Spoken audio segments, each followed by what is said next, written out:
Welcome to the Legends Behind the Craft podcast, where we feature top leaders in the wine and craft beverage industry with your host, Drew Hendricks. Now, let's get started with the show.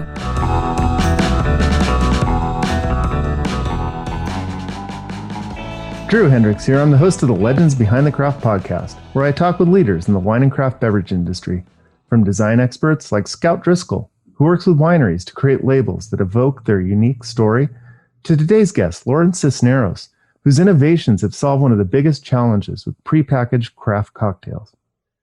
Today's episode, it's sponsored by Barrels Ahead. At Barrels Ahead, we work with you to implement a one-of-a-kind marketing strategy, one that highlights your authenticity, tells your story, and connects you with your ideal customers. Go to barrelsahead.com today to learn more. Now, before I introduce today's guest, I want to give a big thank you to last week's guest, Simonetta Guetta, founder of Love to Italy. If you're looking for some creative ways to ignite passion around your brand, you've got to check out this episode. Today, I'm super excited to be talking with Lawrence Cisneros. Lawrence is the CEO and co-founder of DRNXMYTH. DRNXMYTH is the first line of fresh bottled cocktails in the world. They invented a proprietary packaging and novel supply chain to unlock a product that many said was impossible. Welcome to the show, Lawrence. There you go. Welcome to the show, Lawrence. Thanks for having me on.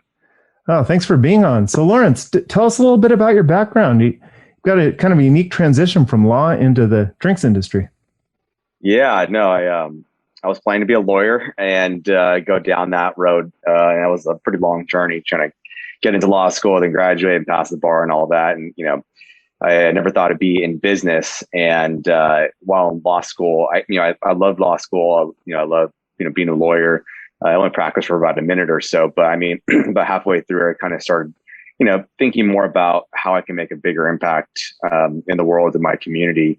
And I was going down the road of, criminal defense and, working with judges and things like that because I got a little run-in with the law way back in the day, and basically thought I could be a better lawyer than the one I had, and thought that I kind of thought that was more pervasive in the industry, and thought I could kind of help a lot more people by being a better lawyer than what I had, and I kind of started being a little more disillusioned once I kind of got into it, and thought, generally speaking, if I could have a successful business.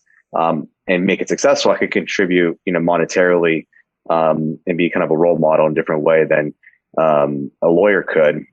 And so I started thinking about how I could own my own business, and thinking about how I can make a lot of money and be able to give a lot of it back, and start figuring out how to do that, and to make a successful, very big business. I was researching a lot and going down that road and trying to start different businesses while in law school.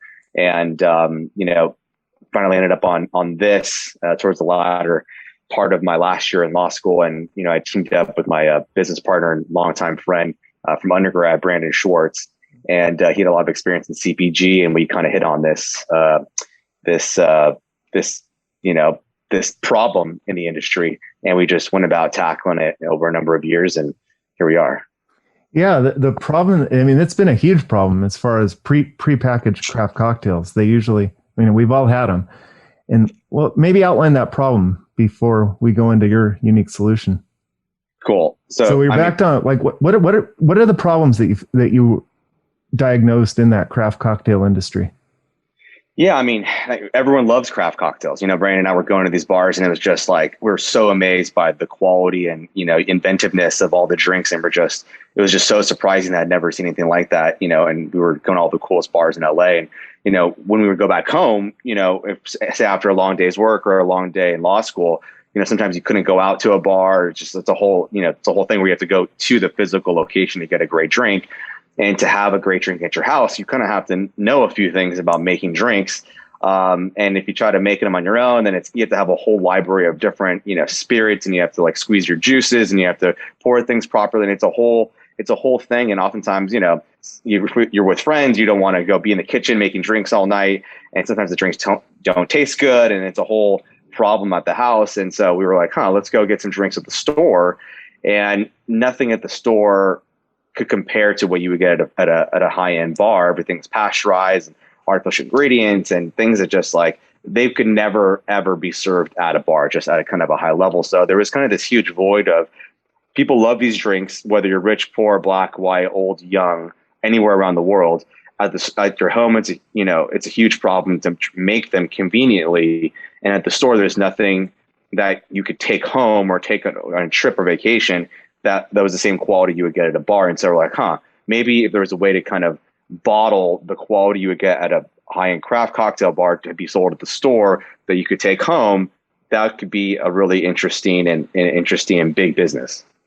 Oh yeah. Yeah. No, we've all had I'm probably dating myself, but the immediate thing when you come to mind with like a bottled cocktail, it would be like the Bacardi mixers back in the day.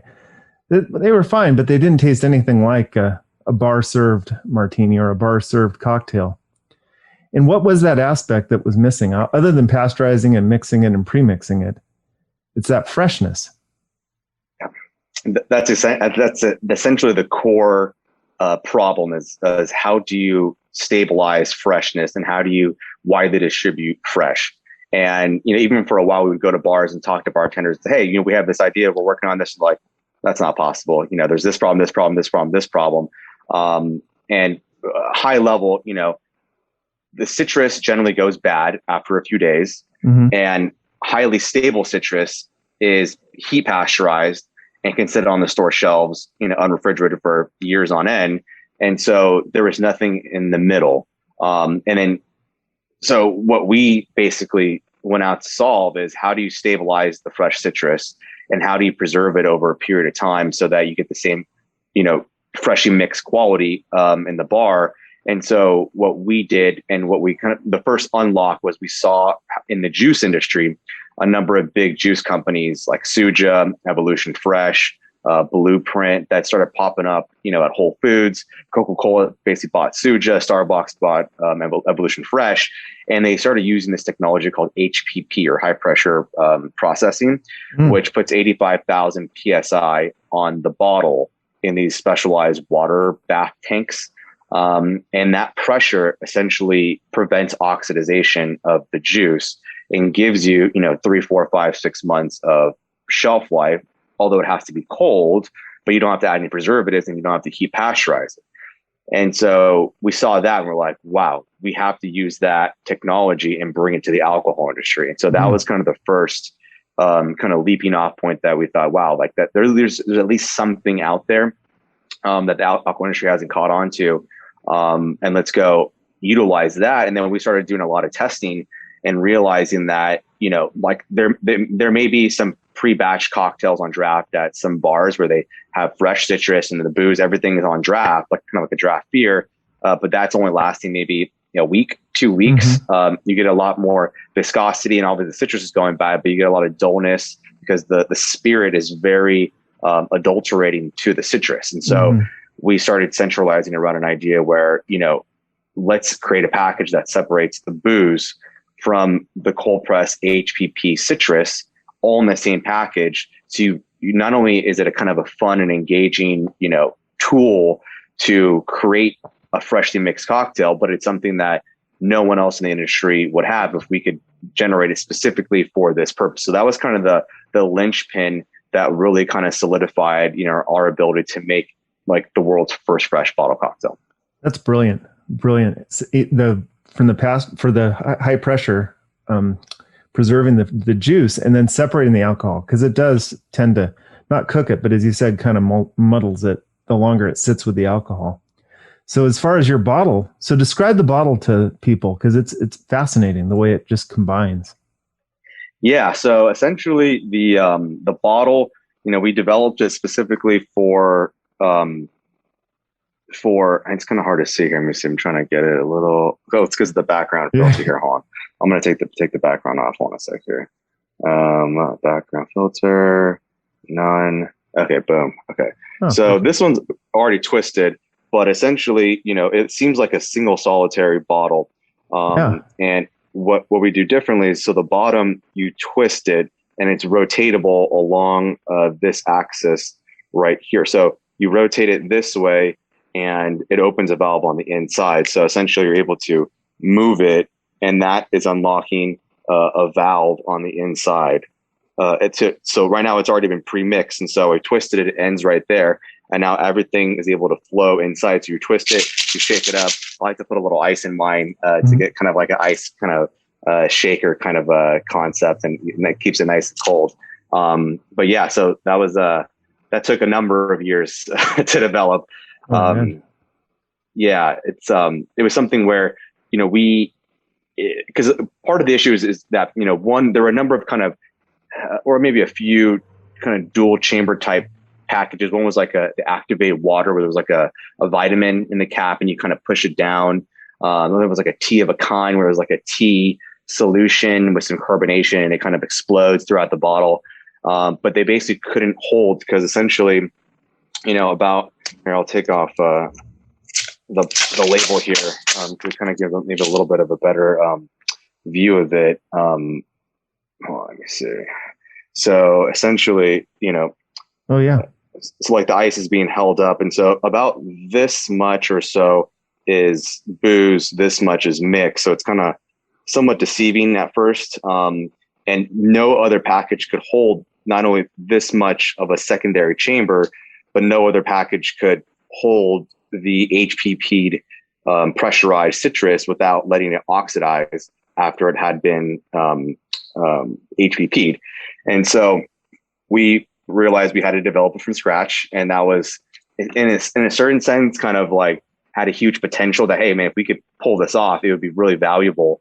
But also it was extremely challenging because we had to develop it from scratch. Sure. And so luckily, Brandon had a connection through his previous product that he had started and actually sold in a cosmetic shampoo company.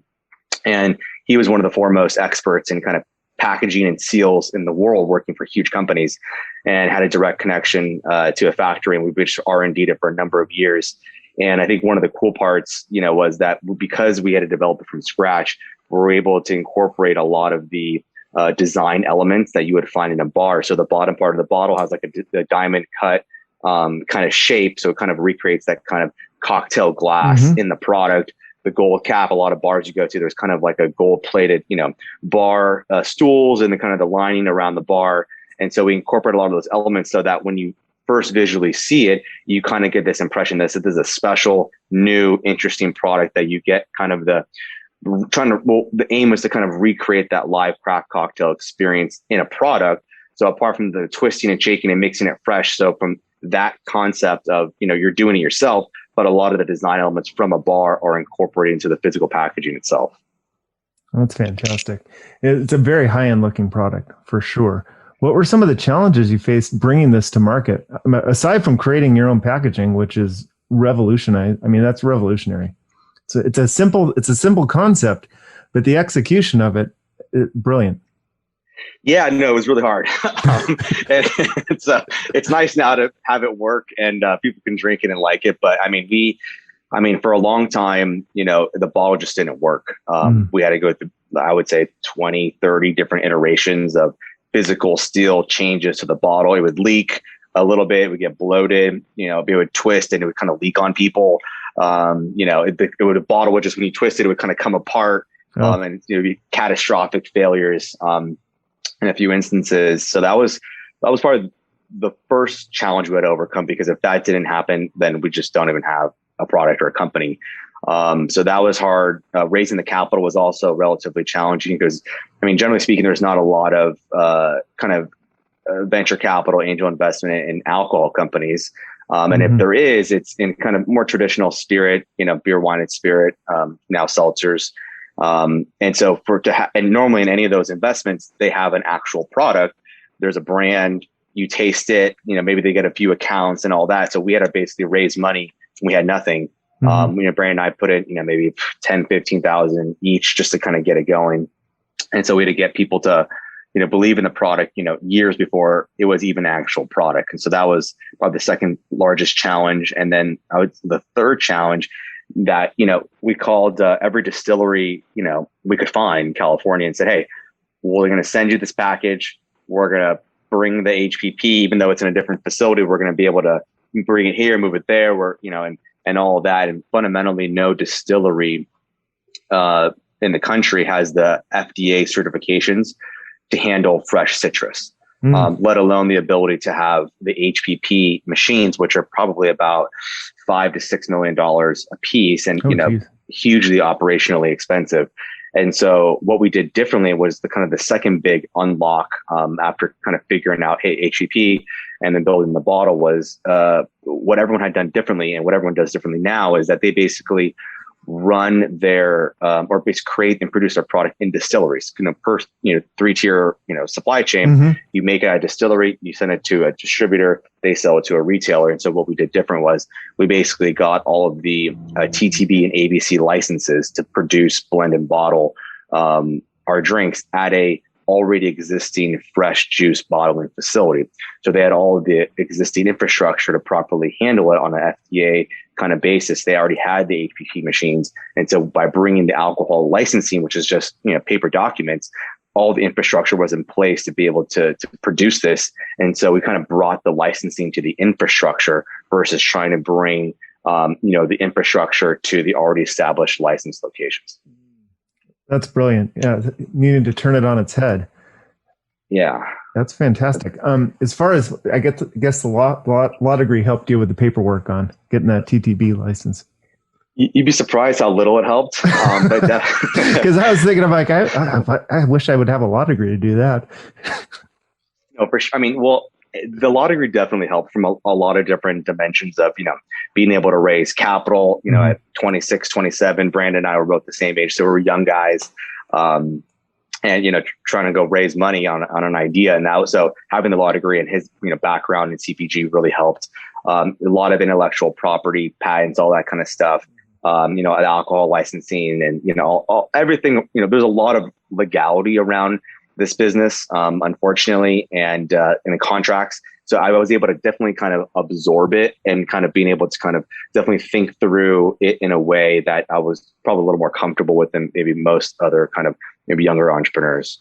Sure. Even now sourcing out the help. How did you have any outside help navigating through this, or? It's pretty much Brandon and I just trying to make it work day after day, like, going after this dead end and going there and learning something and then bringing it over here. Mm-hmm. So that was, we talked to different, potential advisors, and there's really very few people that had a lot of good insight, because everything in these, we're kind of in the intersection of a few different industries, kind of packaging development, CPG, food and beverage, non-alcoholics, products, HPP, and then the third is distilled spirits, and everyone's in their own little silo. And so we had to kind of learn all parts of all the different industries and kind of be in that kind of intersection, which there really wasn't. And so it was definitely really hard to kind of absorb all the different, challenges and pitfalls and, to kind of navigate our way through. What advice would you give someone that's looking, not so lofty as to revolutionize a packaging industry, but someone trying to get their foothold into the craft cocktails or into the alcohol industry as a startup? I would say in the alcohol industry, it seems pretty hard because everything seems to be so derivative from the next thing. It's just another, seltzer or spirit, and there's not a lot of differentiation between it. So if I were to get in it, I would generally say, try to really do something different. And that's kind of what we had in mind the whole time, where there's so many different products, and there's way more products now than there were when we first started, that there's so much competition and so much, money behind a lot of new companies, let alone all the money behind the largest alcohol companies in the world, who have, for all intents and purposes, solid products. People are generally happy with it. They like, with Johnny Walker, they like their Bacardi, they like, it works. It's inexpensive, it's close by, and it works. And so you have a really uphill battle. And so if you don't take the time to figure out whether there's a real pain point in the market from a product standpoint or a service dimension, I would say kind of don't do it, and think really carefully about, how you're going to spend your time and your money. That's a great point.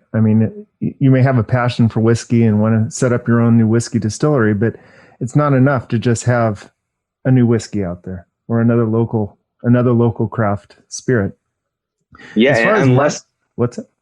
Well, I would just mention, unless you just really have a passion for just doing that, and you kind of like I'm going to do it. I'm going to do it my way. And, it's not meant to be this huge brand. It's a passion kind of for you, and it makes a little bit of revenue and keeps, food on the table. Then, that's just a different, way of having a business.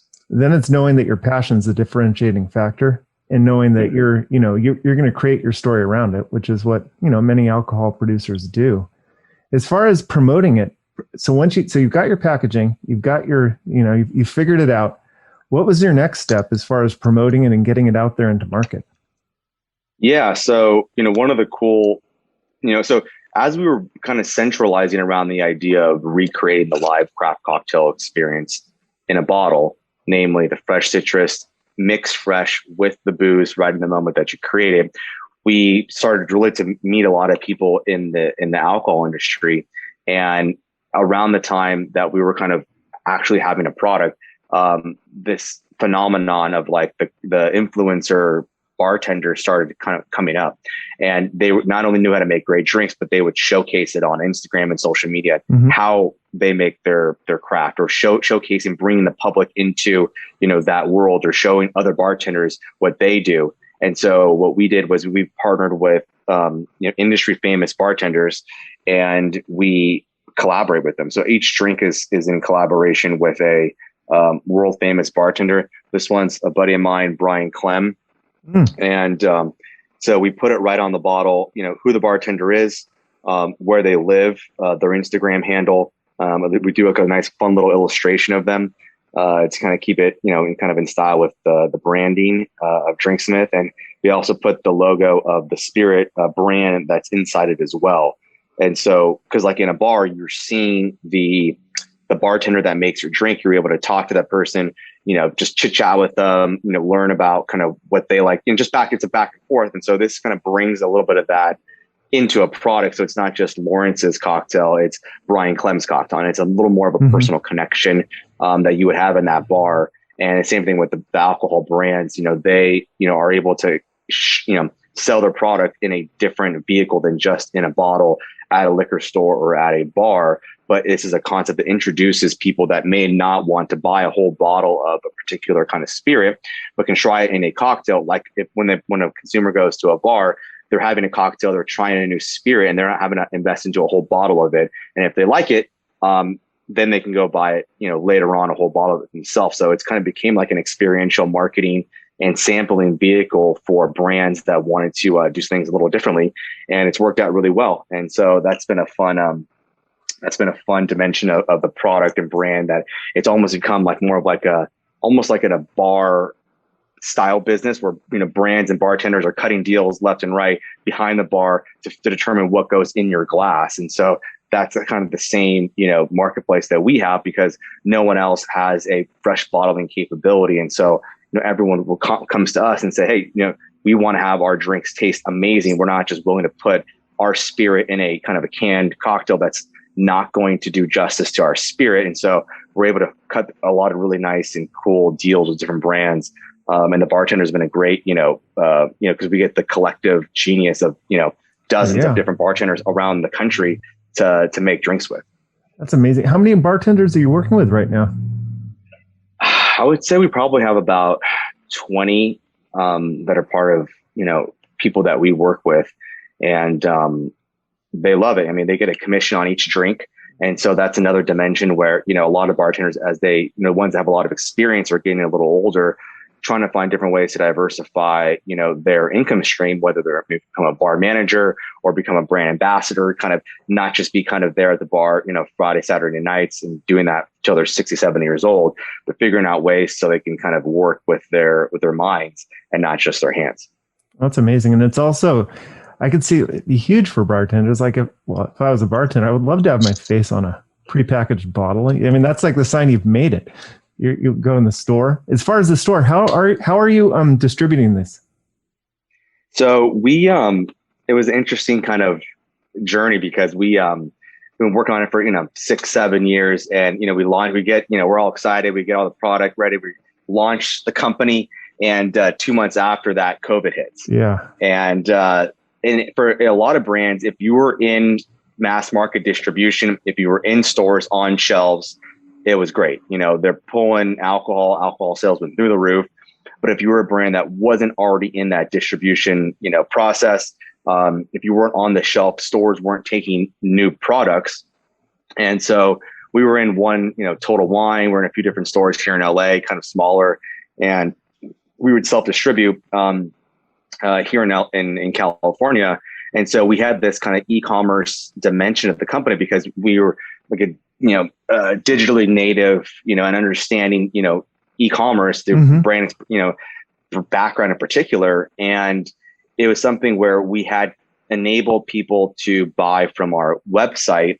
Everything is done through the 3-tier system where the orders are routed from a third-party unlicensed kind of marketing company, and that are routed to different retailers that fulfill the orders. Oh, okay. And so that's been a really unique experience for a lot of consumers where they were looking for bar quality cocktails during COVID, and no one really had that except us and a number of maybe smaller bars that were kind of maybe selling it out of their restaurant. Or maybe kind of on DoorDash or something like that. I had a couple mason jars of cocktails delivered during COVID. I think that was a big boom for mason jars in bars. Totally. And it was kind of tricky because sometimes they do a mason jar, sometimes they do it in a plastic cup. And it was like not what the bar was totally wanting to do, but it was kind of keeping them afloat a little bit. And so, we started, here in the LA area doing kind of local delivery. And then it just kind of spread from there where we, the retailer that fulfills our products, they were shipping throughout the whole state. And then, we picked up another retailer in Connecticut and then New York and then Florida. And so, we went from 0 to doing, like 30,000 units a month, just on e-commerce sales, over the past year. And so it was a really interesting, year for us because we're still having to run around the city. There's COVID everywhere, making new product. And so we're not really, so basically right now we're transitioning back into the normal, world of brick and mortar distribution. Now that we've kind of had a lot of people try our product, love our product, we're refining a lot of the recipes, getting a lot of feedback from consumers around what they don't like, they like. We probably launched about 25 different SKUs at this point. A lot of them limited release, sometimes limited release that become kind of more of our classic lineup. And because that just had huge sales numbers for us because people wanted the newest and latest thing and they'd buy all the other cocktails as well. And so it was something that that's been a really good kind of learning curve and experience for us. And so now we're kind of taking the best cocktails and bringing them to distributors around the country to put on, regular store shelves. Oh, that's fantastic. And they don't have to be refrigerated? So they do have to be refrigerated. Okay, so that's So that's the main distinguishing factor, that if the store is to carry it, they can't just stock it on the wine shelf. Right. And so I would say that's one of the greatest reasons why our product is better and better tasting and higher quality than everything else, because it is actually still perishable. The big limitation is the refrigeration, however, where you have to store it cold, you have to merchandise it cold. And a lot of stores and distributors just aren't used to that. Some really just aren't even equipped from a distribution perspective. Especially in the alcohol side, there's very few that are equipped for that. Yeah, no, for sure. I mean, there are more coming online, for example, like a number of non-alcoholic beer distributors that would take, kombuchas and cold pressed juice and all of that are now getting their alcohol license, because in the same way that we brought, the licensing to the infrastructure, in the same way that they're just getting alcohol licenses because they already have the infrastructure on their trucks and their warehouses. A lot of beer, larger beer distributors also have spirit licenses because they've been around for so long, like a Budweiser, for example, or Reyes. And they have refrigerated warehousing and trucks because of keg beer.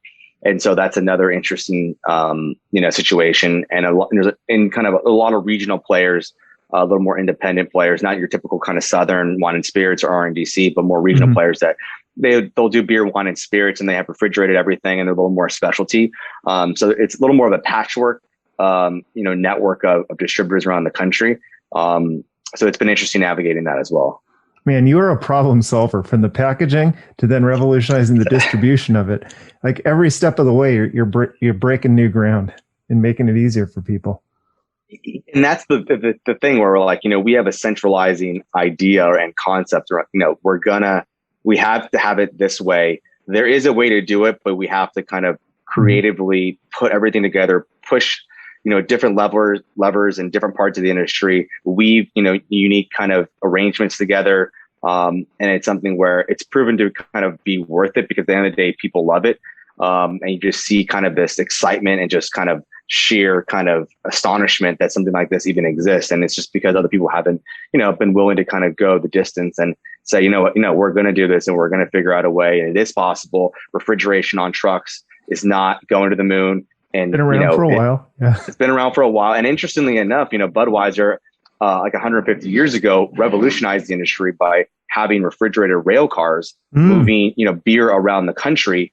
And they were also the first ones to adopt pasteurization in beer. So beer was more of a localized, thing that you'd make ales in little ale houses and kind of just go down, fill up your fill up your, growler and just drink at your house or drink there. And Budweiser was basically one of the first companies to make a nationalized bottled beer by using new technology and new distribution methods. And so, to us, we kind of see that as a analogous, company that now is, a huge company that because they were able and willing to kind of innovate at a level to bring people high quality product and make it more convenient, that it's going to be successful. And so we kind of took a little bit of a page out of their playbook. Oh, that's fantastic. As far as your on your store, how did you tackle the subscription system? You've got some great packages for sale up there, but I'm wondering, navigating the 3-tier system and ensuring fresh delivery has got to be another challenge. Yeah, no, for sure. Challenges all around, but it was a bit of a challenge. I mean, we had to work with our alcohol attorney for probably a year and a half to figure out how to ensure when an order goes to the website that it is properly managed and properly handled, so that the money is not going to ourselves. It's going to it's essentially going through the third party marketing company that's an unlicensed entity, kind of like a Drizzly or a Thirsty or all these new companies that have kind of come about over the past number of years, and essentially having that same network and order processing, order referral software in the back end, and having the money go to the retailers and down to the distributor and distributor down to us, that everything is compliant. But it's, it took a little bit of, I would say, creative problem solving from a regulatory legal side and software side, that it was something that, again, it was worth it because people can have this amazing experience. They come to the site, they see the beautiful pictures, they see all of the descriptions of the drinks, they see the bartenders, they can learn about the process, and we can kind of see, what are they liking, what are they clicking through, what are they not clicking through. So it gives us a lot of information about the buying process, and it's something we wouldn't be able to have otherwise. And so it's been something where, it's been a really nice feedback loop where we can make changes very quickly.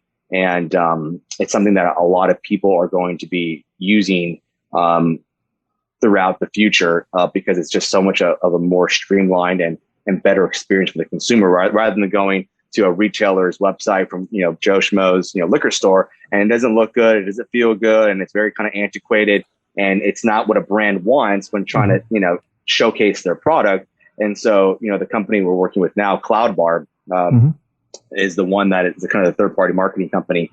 And it's something that I think is going to be kind of the trend of the future as well. Sure. How do they ensure the integrity of the delivery? Is it shipped via overnight, or, obviously in a temperature controlled type? We have local. So there's two kind of methods of getting the product. If you're in a close proximity of the retailer, there's a Postmates, Uber Eats integration.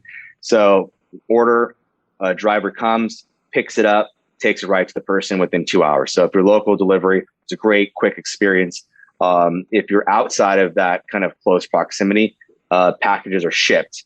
So there's, box, insulation, frozen gel packs, cold drinks on the inside, packaged up, and then it's sent ground next day deliveries to keep things cold. And so that's how people are mostly getting their packages right now. It comes to their home, they have to sign for it, which kind of causes some problems if you're not home and things like that, or it's left outside and, and all that. But at the end of the day, there's a lot of precautions around that have to be taken.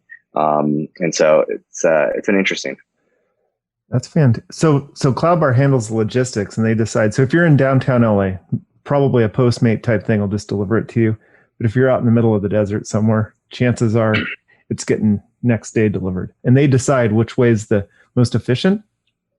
Right. So there's a whole zip code configuration where certain zip codes are getting delivered to, other zip codes are getting shipped to. That's a great solution to that. Where do you see the drink industry going in the next 3-5 years? The drink industry. I mean, well, I the think craft cocktails. You guys are blazing new ground, but well, I mean, just a blade plug on our side. I imagine that fresh, is going to be more fresher, healthier, more transparent, easy to understand, simpler but high quality products are going to continue to do well. You're even seeing kind of in the seltzer world, a lot of ones that, they have clean ingredient labels where you kind of can understand all the ingredients. There's not all these different, weird ingredients, sodium benzate and dye, this and that are on that people are going to be looking towards, because it's the same trend that happened in the food and beverage industry where everything wanted to be more organic, more natural, higher quality, simpler to easy to understand ingredients. So I don't see that going away at all. Generally in spirits, I see, a lot of the ones that are doing better as well, that have kind of, I say, authentic stories rather than just having, some beautiful girls at a pool holding, a bottle of booze. That's nothing wrong with that, but I think that kind of time has passed a bit. And kind of highlighting the nature of the distillery, how it's made, the quality of it, all the processes that go into it, kind of behind the scenes. I think that's also going to kind of become more of a kind of an authentic story kind of dimension that I think a lot of brands are going to start to employ more. And I would say that's kind of the main things that I kind of see generally. And you're right on the mark there. I come from the wine side of the industry, and for many years we enjoyed that wine was the healthiest thing. It's just from grape to bottle. But then over the last like three years, they've lost their place at the top, and it's products like yours where you've got the juice, you've got fresh juice, you've got the fresh, you've got a spirit, and there's this transparency on the label where the general consumer can just understand the provenance of it and understand the authenticity. Whereas wine now is struggling with this bottle and this story and sulfites and whatnot, and it kind of lost that platform. Whereas what you guys are doing and what the craft cocktail industry has kind of turned it back, has kind of taken that top seat, and seltzers are going that way as well. Totally. And I mean, I think it's been nice on our side where, a lot of companies, like the bottle cocktail world, they're making drinks in a laboratory. They go to like a special formulation house and they put it all together. And so for us, we're literally using the same ingredients that are behind a bar and we're putting them in a bottle. And so we can kind of tell that story, show kind of the craftiness of it, where perhaps with wine, you can do that a bit too. People are picking grapes and, stepping on them or fun things like that. But I think for us, a lot of that kind of craftiness you would get, the craftiness you would get behind a bar, for us, we're actually able to do, on some of the drinks, some of them, it's so crafty that it's just like, it's so prohibitive. Like we made this one where it's like a lemon, like basically an oleosaccharum sherbet where like the peels of certain lemons and it's macerating for days. And it's like, all right, it's a little too crazy. Yeah. I've seen, I'm looking at some of the descriptions on your site.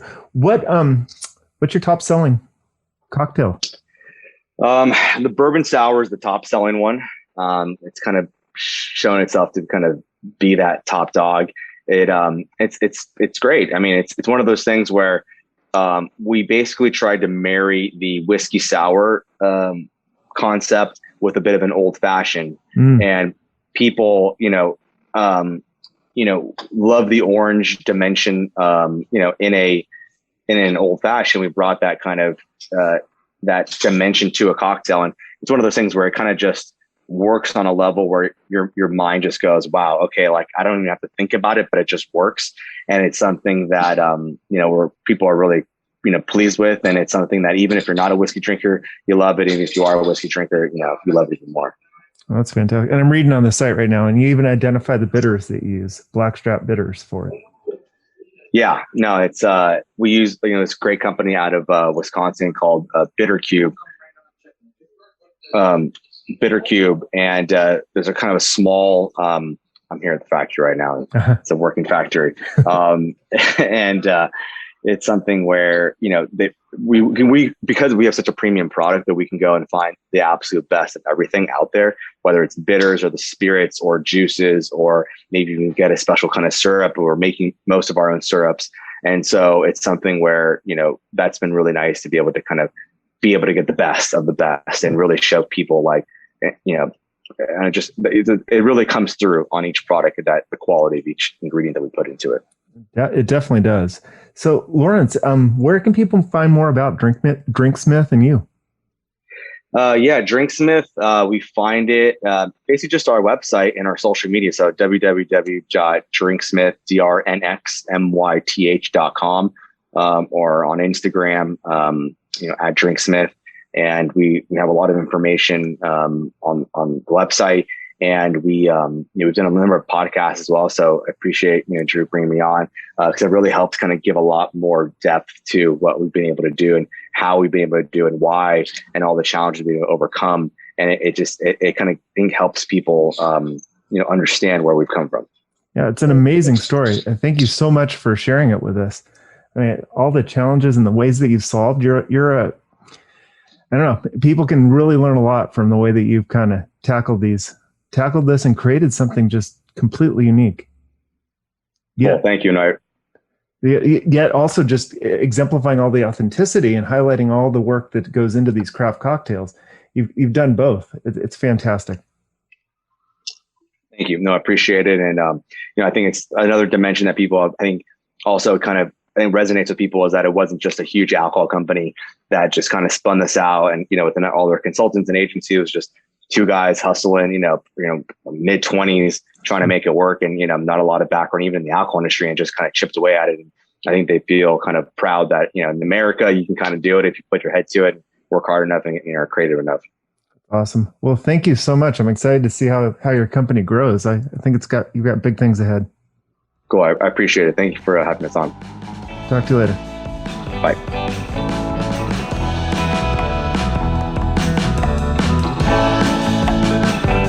Thanks for listening to the Legends Behind the Craft podcast. We'll see you again next time, and be sure to click subscribe to get future episodes.